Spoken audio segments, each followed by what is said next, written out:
I've always had a weird knack for staying out of trouble. It's difficult to explain, but whether it be a feeling, a sense, a tingling, it's just always been there for as long as I can remember. I wish I could say it always made sense, or that there was always an aha moment where I understood what just happened, or even that it was a little less terrifying when it does happen. But that's rarely the case. I just know it always seems to work. I'd like to tell you about one of the less vague times it happened to me. Back in my early 20s, late 1990s, I decided I needed a change. I left my childhood home and moved in with my uncle on the other side of the state for a couple of months. Enough time to find a job, find an apartment, and get myself situated for college. This was a big move for me. I had spent a lot of time traveling, but I had never lived more than 10 miles from where I was born. It was both exciting and scary. The scales tipped more towards exciting.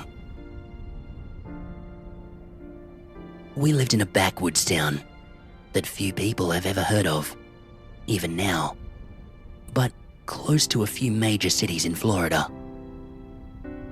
When I told people where I lived, I just said between Gainesville and St. Augustine, rather than go through the "you live where?" conversation. It's a rural area, not much more than red clay and a bunch of dried up lakes well past their prime. When giving people directions to the house, we actually told them, every turn you come to, just take the one with the hard road. The first intersection without a hard road, turn right. 2 blocks past that, on the left. It's the only house on that side. I don't think I ever even learned the names of all those roads on the way home. I just aimed for the hard roads. This house was pretty secluded. I don't think there was much neighborhood behind the house, just woods. The property sat on an intersection of clay roads, with woods across the street to the front and one side of the house. The other side was an empty lot, and then more woods. I remember it was a pretty big yard, maybe a half acre or so, completely enclosed with a chain link fence. The house sat in the middle of the property. If you walked to the front edge of the yard inside the fence, you could see the neighbor's driveway a little farther up the road, on the other side. My uncle loved the place, not being able to see or hear anyone in any direction. Me, I thought it was creepy as hell. It was a small house, 2 bedrooms, 1 bathroom. The living room had 2 exit doors, one to the front and one to the side. Each of them led out to a large porch. I know it's not a good thing, but I'm a smoker, like a freight train kind of smoker.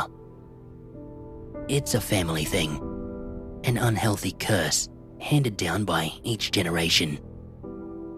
It's like you weren't even considered an adult until you sat on Grandma's porch and smoked with her.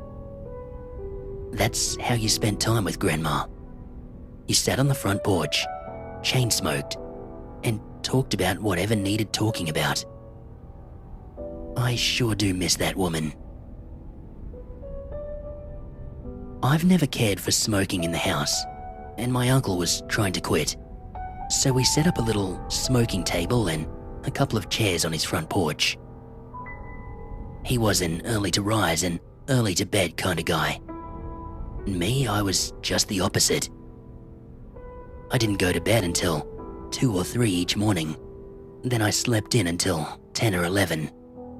The hours you keep working at a restaurant, I guess. So I spent most of my evenings after work on that porch, usually reading a book or talking on the phone to friends back home. There wasn't much road traffic to speak of, even less after I came in from work.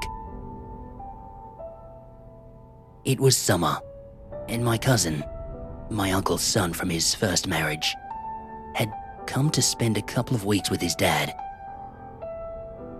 We're a pretty tight-knit family, so the kid, aka little man, was more my little brother than my cousin. He was around 4 or 5 years old at the time. The house only had 2 bedrooms, so we set up a little pallet of blankets on the floor in the living room for him.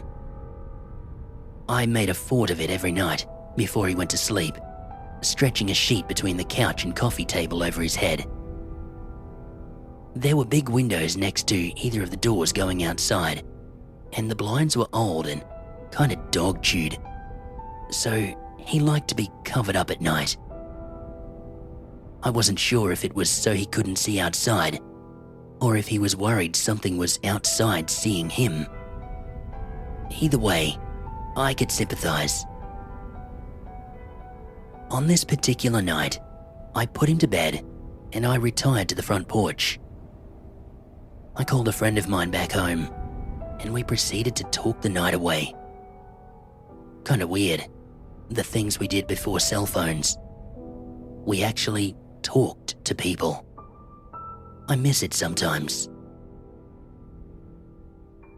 It was a typically warm southern night, mid-80s temperature, not a breath of a breeze, and humid. Nights out there could really go either way. You either had a cacophony of frogs, crickets, katydids, and the occasional alligator. Or worse, you couldn't hear yourself think over the silence. The chorus of nightlife was going strong that evening, which is actually pretty cool. If you've never heard it, each type of insect/critter sings together, matching the rest in volume and cadence. And then, one crescendos, briefly shutting out the others before going back down to rejoin the chorus. Every so often, you'll hear a couple of competing solos, or duets, louder and louder, until one wears out. It's mostly background stuff, and you usually tune it out. But it's neat to stop and listen. Until it just stops. That was how it started. I was talking on the phone, mostly listening, honestly. The critters are singing in the background. And I remember feeling just the briefest chill. Not enough to really notice at first. But then, everything went quiet. It didn't fade or lower in volume. It stopped. The chill settled in. She was still talking. I could hear her voice in my ear, but I wasn't listening anymore. I was staring into the wooded lot across the street. There wasn't anything to see over there, but I couldn't look away.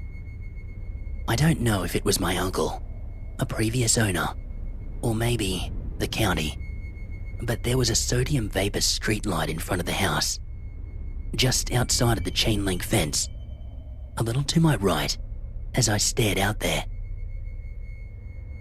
It gave a decent amount of light to the front of the house, and it was really nice when you were bringing groceries in from the car after dark.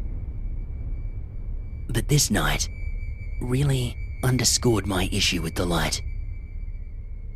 The bulb itself was mounted directly to the pole, rather than extending away from it.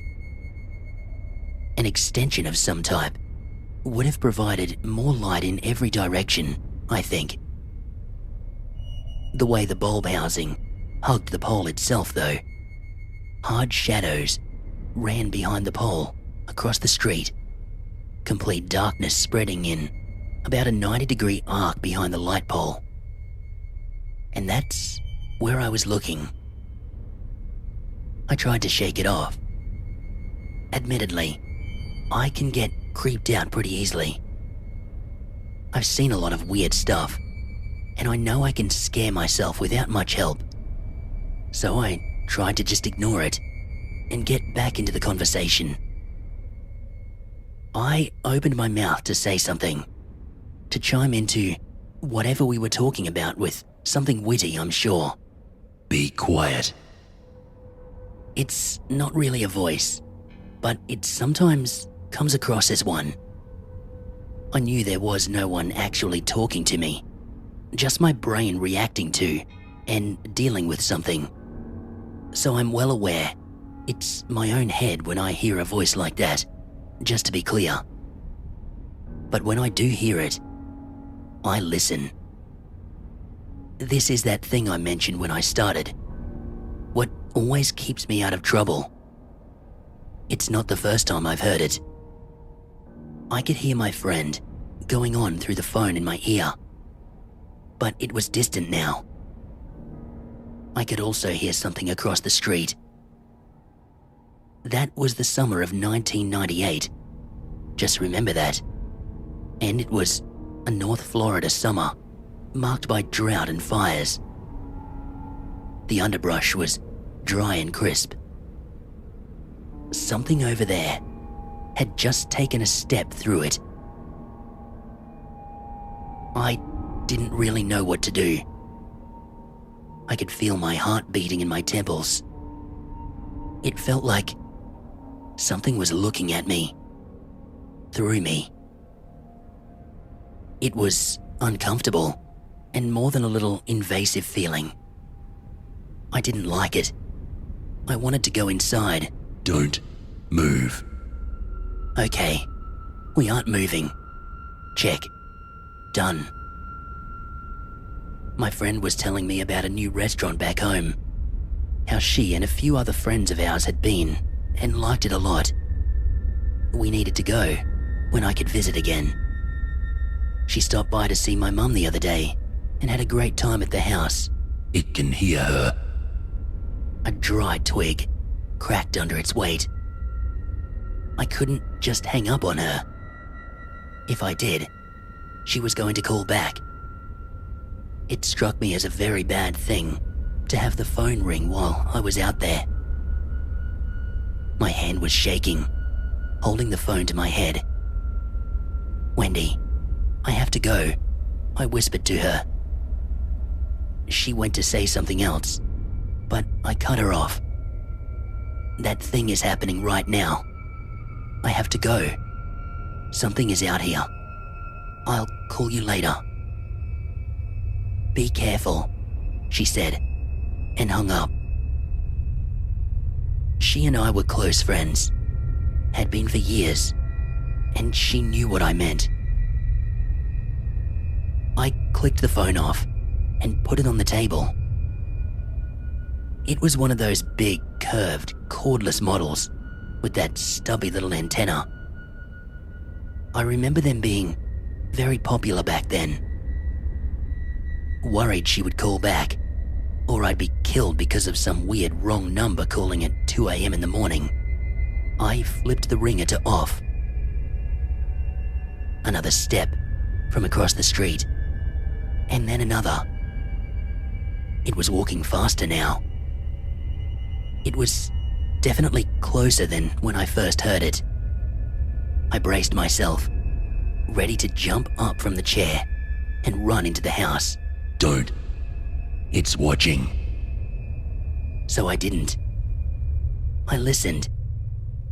I can't even explain how much I wanted to just up and run right then.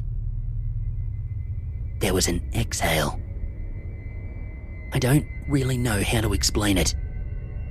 Not a snort or a grunt, just a hard exhale.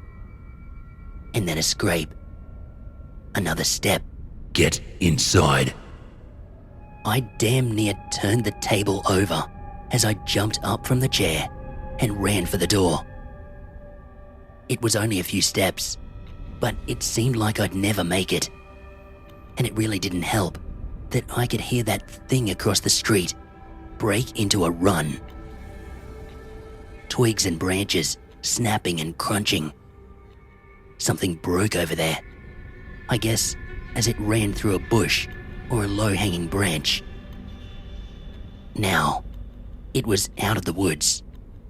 There was a thumping as its feet hit the hard-baked clay road. Right as I made it inside the door and got it shut behind me, I heard the clang of the chain-link fence as something hit its top rail, surely vaulting over the top and into our yard. Lock the door. I had barely twisted the deadbolt in the door when the voice came again. Turn off the light. The single light in the living room was from a weirdly elaborate light fixture attached to the ceiling fan. I called it the Venus flytrap for the strange flowery stained glass petals surrounding the bulbs, which always tinted the light to a pale green. I grabbed the pull cord and killed the light. Slam. Something hit the door from outside. It sounded like whatever had been running at me just headbutted the door. That was the picture in my head, at least. I don't know how I didn't make a noise, to scream or whatever. It scared me so bad. The blinds shook in the window beside the door. A dry, rustling sound as they rubbed the wood in the frame. Hide. I thought about going into my room, which was the furthest point in the house from that door. But my cousin was sound asleep on the living room floor. I wasn't about to leave him out there by himself, but waking him up seemed like an equally bad idea. Another angry pounding against the door. The blinds shook again. I wondered how securely fastened they were to the top of the frame. What if they fell? What if they fell off the window and I ended up face to face with some thing outside, staring at me? All I could think was, if that happened, the street light would be to its back, lighting up the house, and I wouldn't be able to see it with the light in my eyes.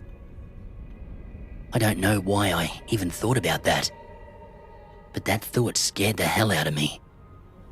I got down on the floor and climbed into the fort we'd made earlier, between the couch and the coffee table. It seemed as good a spot as any.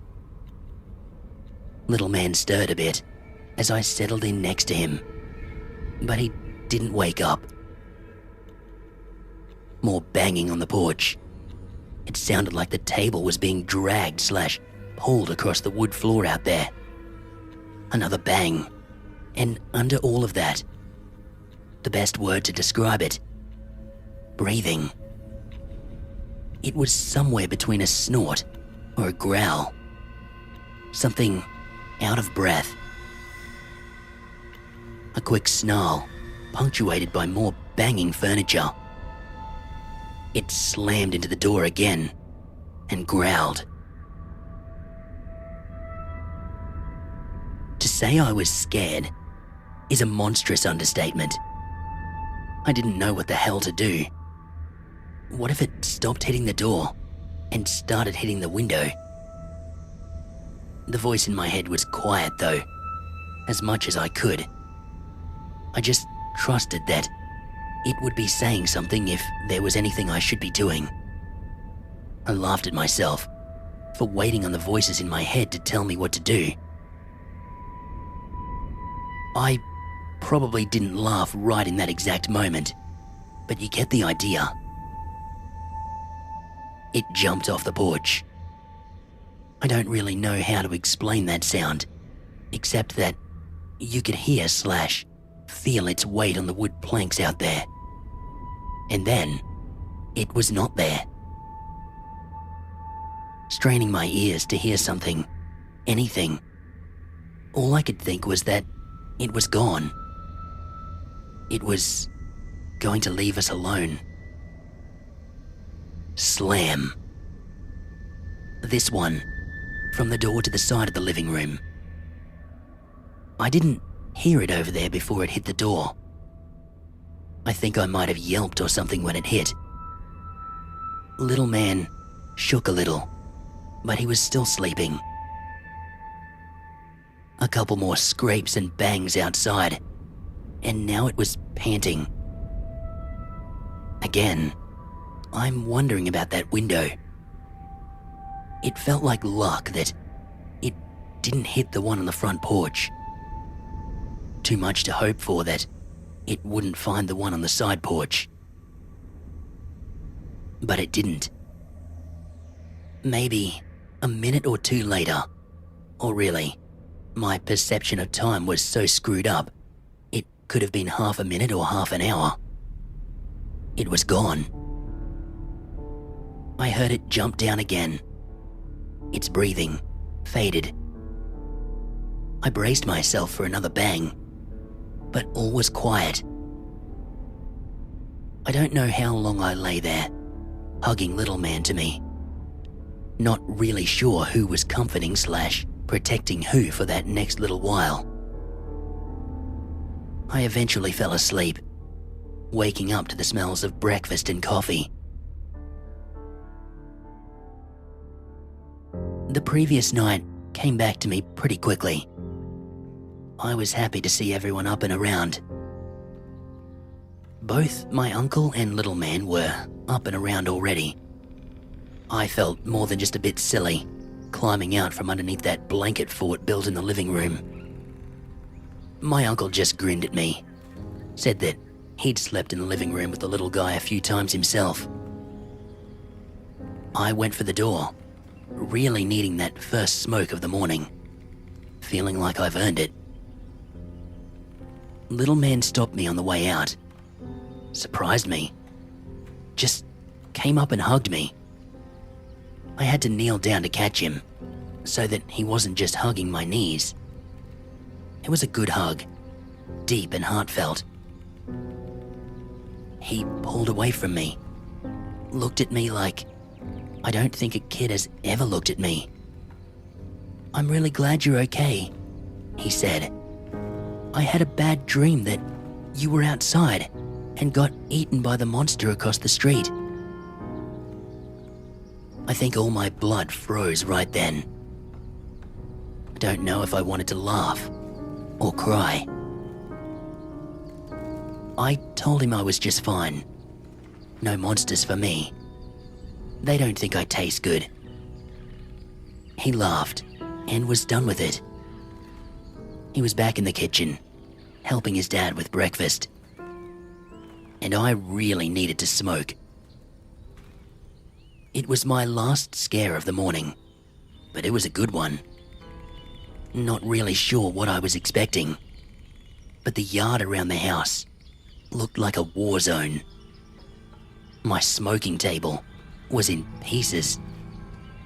Parts of it in front of the house, other parts on the side of the house, and one of the legs was out on the road. One of the chairs was near disintegrated. We never found the other one. We kept a big metal bucket full of sand on the side of the front porch, the butt bucket. It was on its side in the far back corner of the yard. It weirded me out that the sand and collection of butts previously inside said bucket were nowhere near the house or the bucket, but in the front corner of the yard. No matter how many times I've thought this through, that part never really made much sense. How did that thing get the bucket to the backyard? Why were the contents dumped in the front yard? What the hell was it that it could have carried the bucket to the front to dump it? My uncle saw me checking out the yard, came out the front door to join me. I remember he whistled when he came out, surprised to see the yard. It's funny now, and I think I nervous laughed even back then. He asked if I was throwing parties after he went to bed every night. He cocked an eyebrow at me and rubbed at a fresh dent in the door. Not quite. I wasn't sure what to do, still. So I told him everything that happened the night before. To be honest, I really thought that he was going to laugh at me, make fun of me for my overactive imagination, and I was never going to hear the end of it. He didn't, though. Instead, he told me that he'd had a couple of weird things happen to him out there. Said it really bothered him coming home after dark. That he hated not being able to see across the street because of that streetlight. And he told me he'd seen things on the edge of the fence, but mostly across the street.